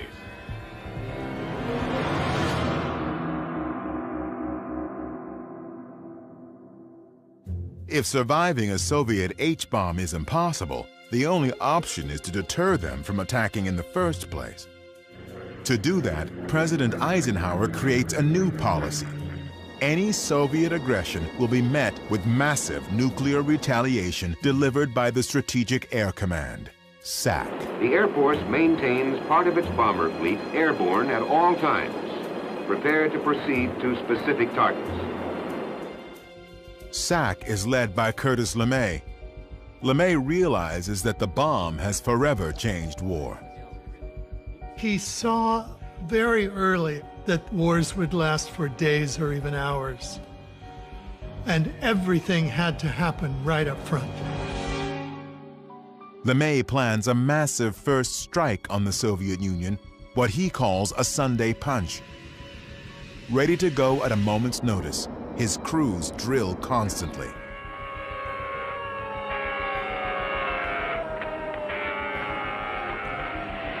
B-47s and B-52s taking off from bases throughout the free world. All of a sudden, you've got 90 airplanes that are departing this airport, nuclear weapons on board. You take off, you don't know whether it's really a mission or not. Everything is so classified. You won't get those code instructions until you're airborne. And you know that at 8 or 10 other bases, the same damn thing is happening. That these flow of airplanes are in the air, they will be coming towards the Soviet Union, and unless the Soviet Union backs down sharply, it's not going to be around. When this red phone is picked up, direct lines to SAC bases on 4 continents are seized. Massive retaliation means U.S. defense is increasingly dominated by the Air Force. The Air Force controlled 47% of the national defense budget, at which point the Navy and the Army began thinking, wow, we better get some atomic bombs too. As the military services compete, America's nuclear stockpile grows and diversifies. Los Alamos was happy to make it, and the military was happy to pay for it. And so every time they asked for something, the lab responded, sure, no problem. Nuclear weapons were viewed as just regular weapons, only bigger. How many different kinds can we fabricate? Big bombs, big warheads, little warheads. A nuclear cannon for ground troops. Even a one-man backpack nuke, a way to stop thousands of Soviet tanks from invading Germany. One nuclear round will be detonated here, 26 minutes prior to the attack. Blocking avenues of approach by barriers of flooding and cratering and landsliding, attacking autobahns or highways or railroads or bridges. Atomic demolition munitions. Eventually, the drive to make a nuclear version of anything and everything gets a little out of hand. There was a nuclear bazooka, which I think probably is a contender for being the most ridiculous. It detonated perfectly, releasing its lethal radiation. Some of the physicists said we could actually develop a nuclear hand grenade. The only problem was finding somebody dumb enough to throw it. So the American stockpile blossoms. By 1947, we had a stockpile of 13. By 1953, we had over 1,100. By the late 60s, we had over 31,000 nuclear weapons and 36 different types. I kind of wonder exactly, did you really need all this? But I think a lot of it was the military thought they did. And a lot, I think, is just political. You know, we have more than you, you know.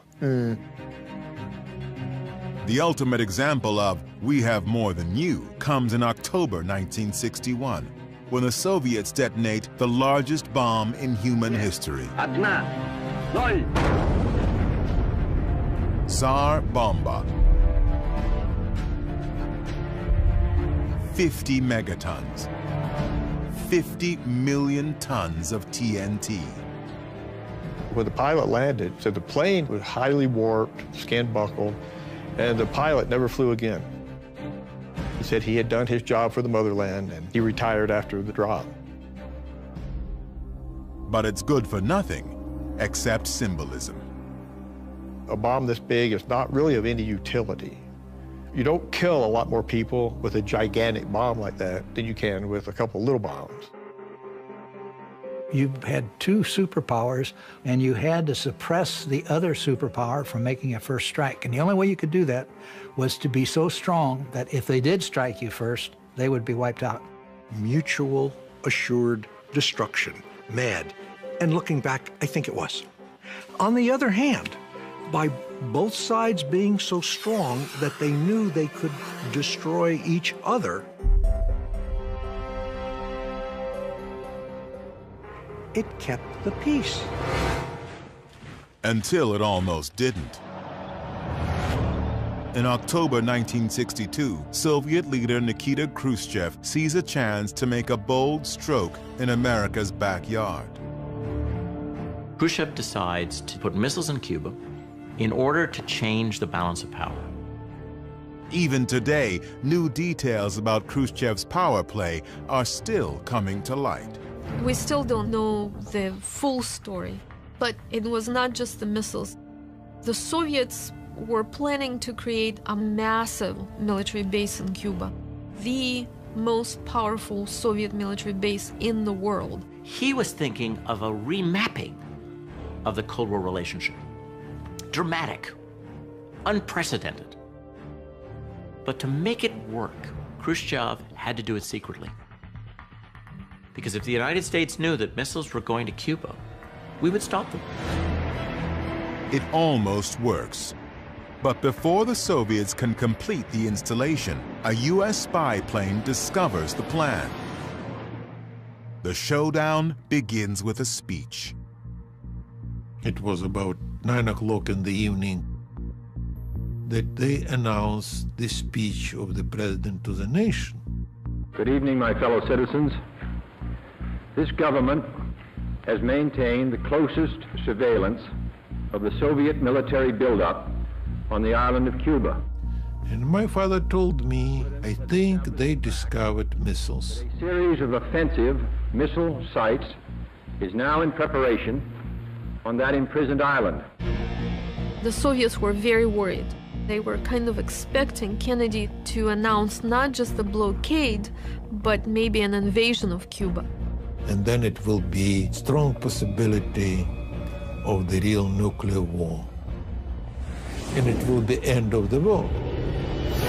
It shall be the policy of this nation to regard any nuclear missile launched from Cuba against any nation in the Western Hemisphere as an attack by the Soviet Union on the United States, requiring a full retaliatory response upon the Soviet Union. Full retaliatory response on the Soviet Union. And I knew exactly what a full retaliatory response meant and what the consequences of that would be. We would consider bombing you with atomic weapons.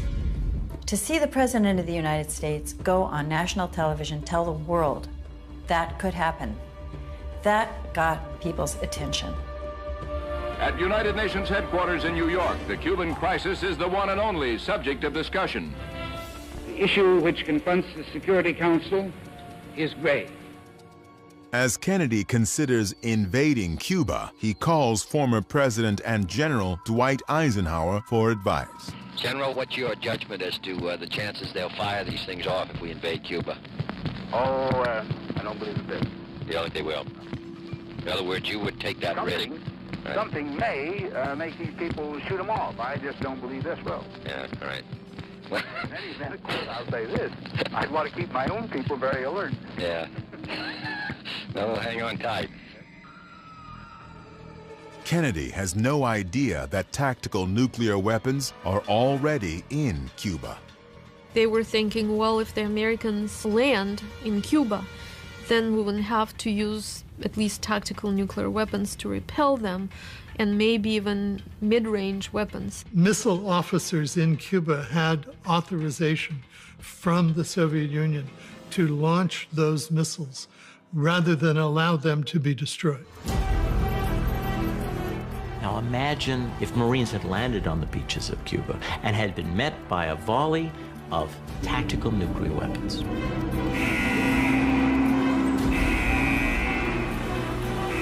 Very scary days. I truly thought we were going to war. Really, every time I went into that office during the day, I thought it was going to be my last day on Earth.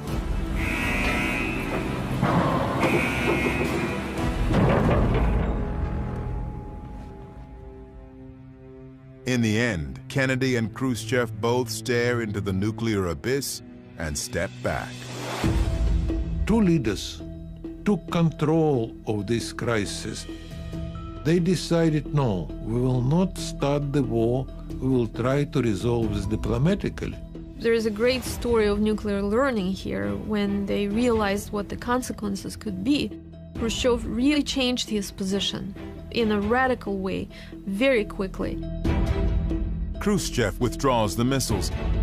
In return, Kennedy secretly agrees to remove U.S. missiles along the Soviet border.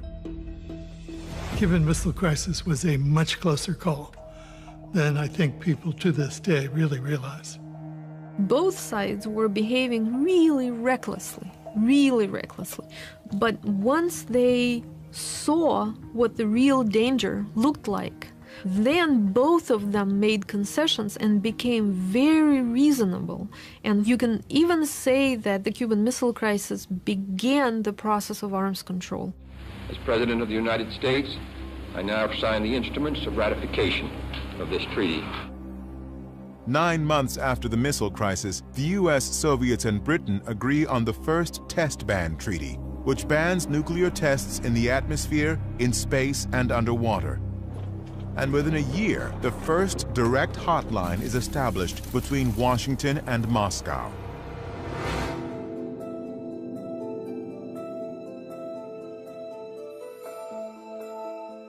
Even before the missile crisis, opposition to the bomb had been building, often spearheaded by women. Don't give irradiated milk to my children, you know?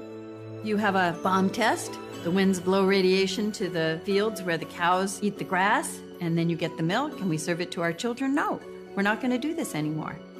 So many mothers marched against atmospheric nuclear testing that the United States government finally said, all right, we'll put the tests underground.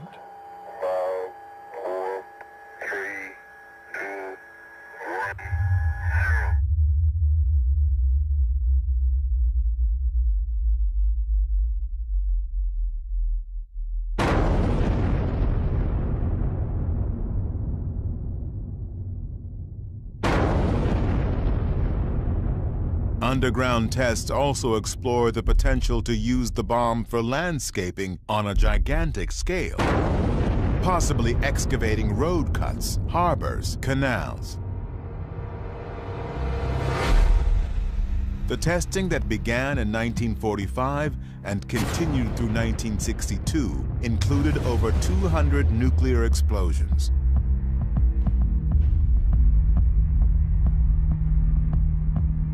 Once it moved underground, there were 800 more, before all U.S. testing stopped in 1992. But moving testing underground was only the first step. Books and films began to explore what nuclear war and its aftermath would mean. Grim dramas like On the Beach, Failsafe, the dark satire of Dr. Strangelove, No Nukes, a groundbreaking concert, film, and rally. The Day After, a television movie that draws 100 million viewers and becomes a major cultural event. And War Games, which cautions that in nuclear war, the only winning move is not to play. Slowly but surely, the public is leading the leaders. Well, it began in 1963 with the first test ban treaty leads to other agreements, attempts to slow down the buildup of nuclear weapons. By 1986, Ronald Reagan is president, George Shultz is Secretary of State. In October, Reagan meets Soviet leader Mikhail Gorbachev in Reykjavik, Iceland, and something remarkable happens. President Reagan's on one end of the table, and I'm sitting next to him. Gorbachev's on the other end of the table, and Shevardnadze's sitting next to him. And we talked about eliminating nuclear weapons. He and Gorbachev, in a totally unscripted, totally improvisational way, moved closer to a superpower agreement to denuclearize the world than ever happened before or has happened since.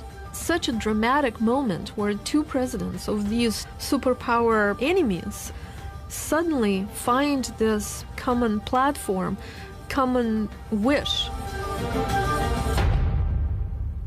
But the common wish to get rid of the bomb ultimately proves impossible. The sticking point is a new U.S. technology called Star Wars, promoted by Edward Teller. It was a technology the Soviets did not have, and it was a technology that they felt could be used to make it impossible for the Soviets to have a nuclear deterrent. And Gorbachev was not able to accept that. The Cold War is thawing. 3 years after Reykjavik, the Berlin Wall comes down. In 1991, Mikhail Gorbachev dissolves the Soviet Union, all without the bomb being used. We got out of it with the skin of our teeth. We had a couple of close calls along the way. And I think, we were lucky. These two countries were able to end the most dangerous, the most protracted confrontation in history.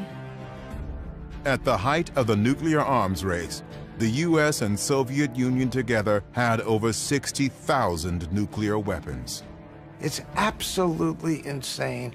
And when we get enough distance from this, people will look back on it as a moment of humanity's most extraordinary insanity. It was an overkill by 5,000% on both sides. It was stupid, it was wasteful, it would have been the ultimate catastrophe, and yet it worked. The bomb is what keeps this whole cycle a Cold War, not a hot war. Without the bomb, at some point, we would have been fighting each other. The legacy of the bomb was that it really changed the nature of global politics. It was just a whole new ballgame. The bomb brings the understanding to the politicians that now you cannot win the war, because if you will start the war, you will lose more than you will gain. Today, besides the U.S. and Russia, 6 other nations also have the bomb, plus South Africa, which had it and got rid of it, and Israel, which will not confirm or deny having it. We don't have control over them or what they might do with it. The scariest one is India and Pakistan. Some experts believe even a limited nuclear war between India and Pakistan would be catastrophic for all of us.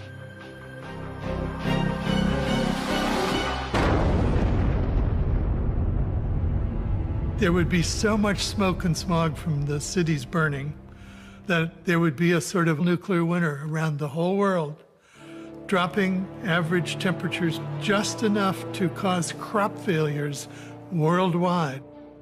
And about 2 billion human beings would starve to death. People do not understand the danger. They don't understand the likelihood it's going to happen is really high, and they don't understand the magnitude. Over 70 years ago, a few scribbles on a blackboard opened the door to a new reality. Fateful decisions set the world on a path to nuclear weapons. I don't feel any guilt or blame about it.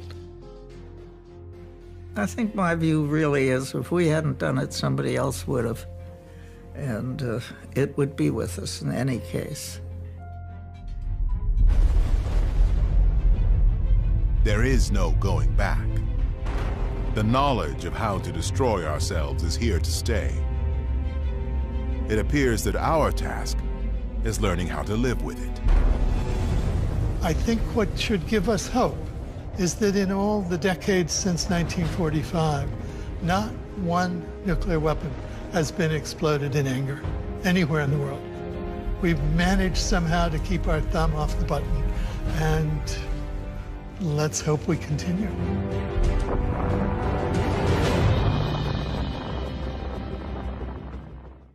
The Bomb was made possible in part by contributions to your PBS station from viewers like you. Thank you.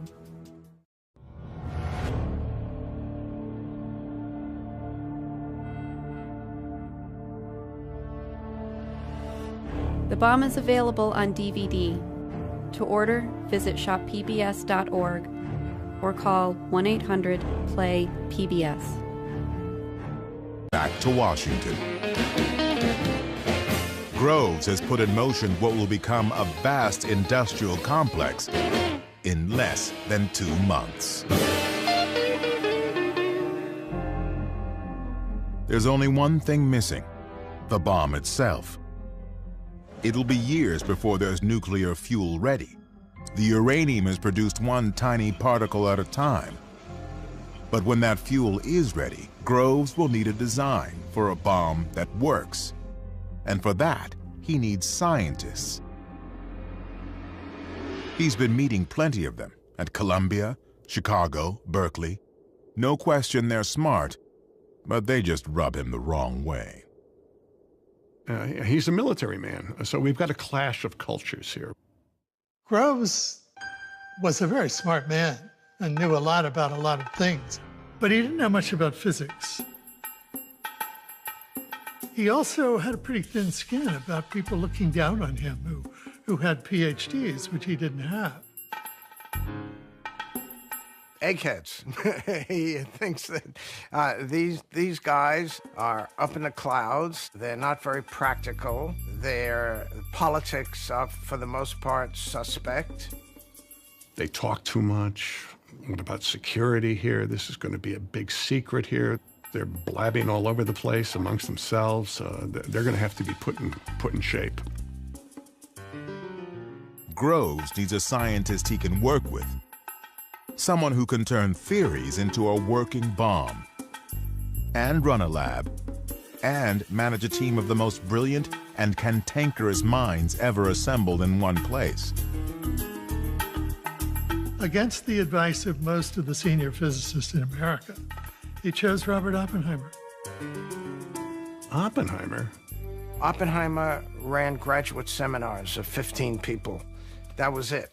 He couldn't run a hamburger stand. I mean, he had no administrative record. Groves' security people were totally against Oppenheimer. They were appalled. His wife's a communist, his brother's a communist, his sister-in-law's a communist.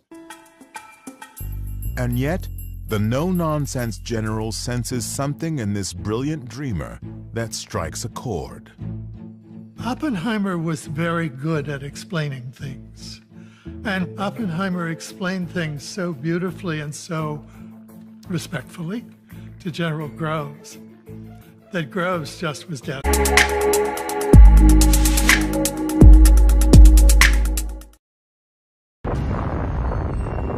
"70 years ago, the nuclear bomb altered our reality forever.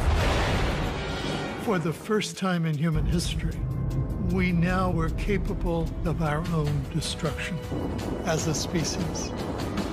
The bomb affects everything. It was the opening shot of the Cold War. All U.S. citizens are now going to have to be on high alert. This is a Colonel Rath radio alert. The bomb produces some of the worst psychological tension ever in world history. An international arms race. Confrontations and close calls.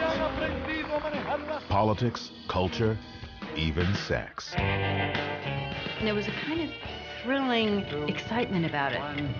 Fire. Entire industries were created to build it. This incredible energy opens limitless horizons. New cameras, film stocks, and techniques devised to photograph it. Now, thanks to state-of-the-art restoration of original film masters, we can see the incredible power of this device in a new way. A technology that has changed human existence forever. The bomb has receded in the public's imagination, but it's still there. We still live in its shadow. Everybody's affected by it. There's no place to hide. It is an environmental issue, it's a political issue, it's a moral issue. It is the most important issue that we face. The bomb.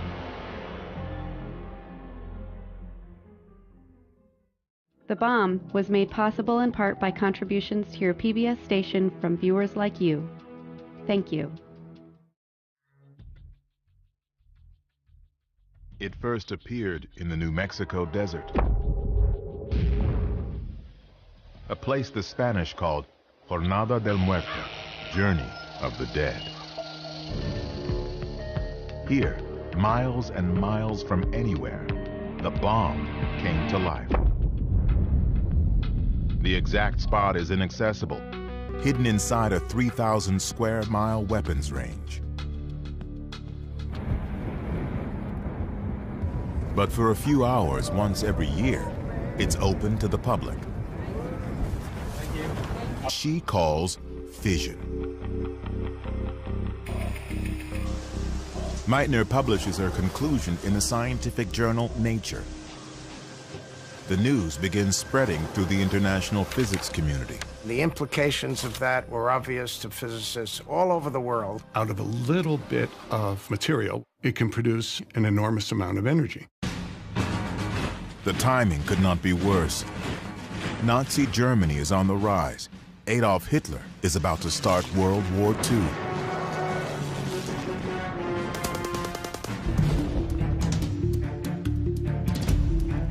As physicists around the world digest Lisa Meitner's news, they quickly realize this discovery, nuclear fission, could determine the outcome of the war. Uranium can be fissioned when hit with a neutron, producing a tremendous amount of energy. A lot of energy. Per Einstein's equation, E equals mc squared. Every physicist knew all over the world an atomic bomb could be built by the Nazis. After all, the discovery had been made in Germany. Germany had very good physicists. Maybe Hitler's building the bomb. The threat of Germany getting a bomb first is so unthinkable. Hey, we're in a race with the Germans, perhaps. But so far, the race is only in the scientists' minds. No one else understands the danger of a bomb that doesn't yet exist. Physicist Leo Szilard is convinced the only way to stop Hitler is to get the bomb first. Szilard dictates a letter, a warning about the threat of a Nazi atomic bomb. And he thought that the best strategy would be to get Albert Einstein, the most famous scientist in the world, to sign a letter to the president, Franklin Roosevelt, and get things moving. Szilard's letter and Einstein's fame do the trick. President Franklin Roosevelt authorizes a project to research uranium.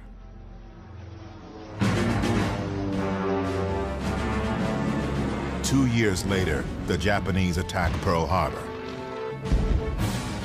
Hitler declares war on the U.S.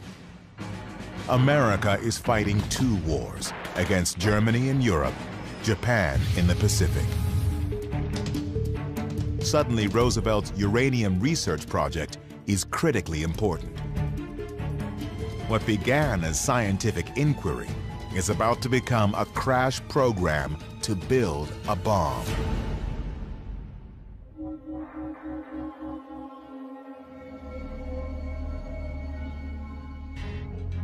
The bomb had its roots in many places, all of them managed by the U.S. Army Corps of Engineers. In this building, on Broadway in New York City, the engineers set up an office. On the 18th floor, the largest government scientific project in history begins to take shape. To keep its real purpose secret, the project is named after the engineer district where it's located, Manhattan. Ultimately, over 500,000 people will contribute to the Manhattan Project. They'll be led by this man, Leslie Richard Groves, Army engineer.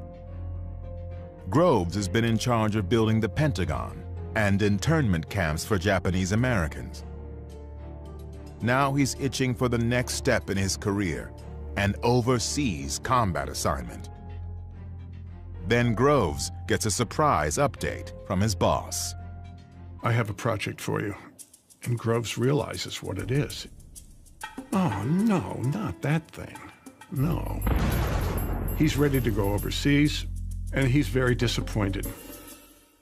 Developing an imaginary bomb based on invisible particles that will probably never work seems like a career dead end.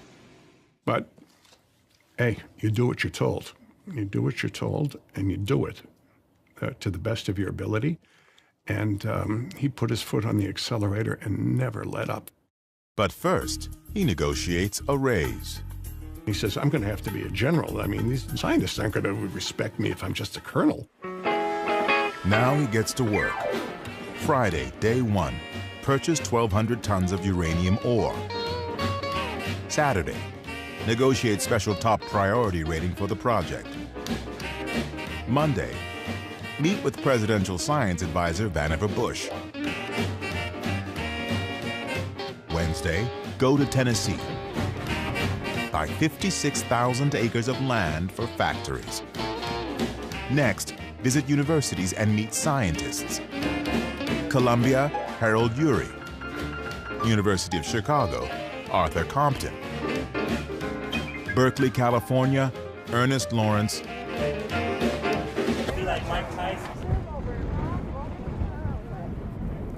They come from all over, like pilgrims to a shrine, to see and stand in the spot where the nuclear age began. Where the modern era started. It's probably what it is, turning point. Be actually at ground zero, where it actually happened. Well, it's world history too. It changed everything. The bomb that was tested here 70 years ago turned night into day and set the world on a new and dangerous path. It was a beginning that would lead to over 1,000 nuclear explosions through 5 decades. Test after test in desert landscapes, on tiny islands. A Cold War that brought the world to the brink and produced an enormous stockpile of bombs, most of which could destroy in one instant a city and much more. 60,000 nuclear weapons between the United States and the Soviet Union. If something should go wrong, the consequences would be catastrophic, not simply for one nation or another, but for mankind. No less than the discovery of fire. The bomb marks a dividing line between all that came before and everything that follows. Nuclear war would entail the end of civilization. This was a millennial change in human affairs. Everyone was at risk.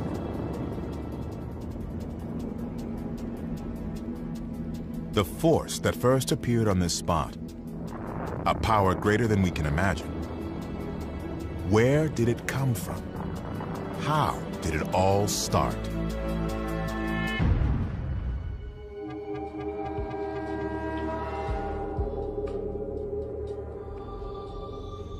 The understanding of how the world worked was being revolutionized. And in 1938, in Germany, and it's important to emphasize in Germany, the greatest revolution of all occurred. In Berlin, 2 German chemists, Otto Hahn and Fritz Strassmann, discover that bombarding uranium with neutrons creates a different substance, barium. They have no idea why. But a friend, physicist Lisa Meitner, suddenly realizes they have split the nucleus of the uranium atom.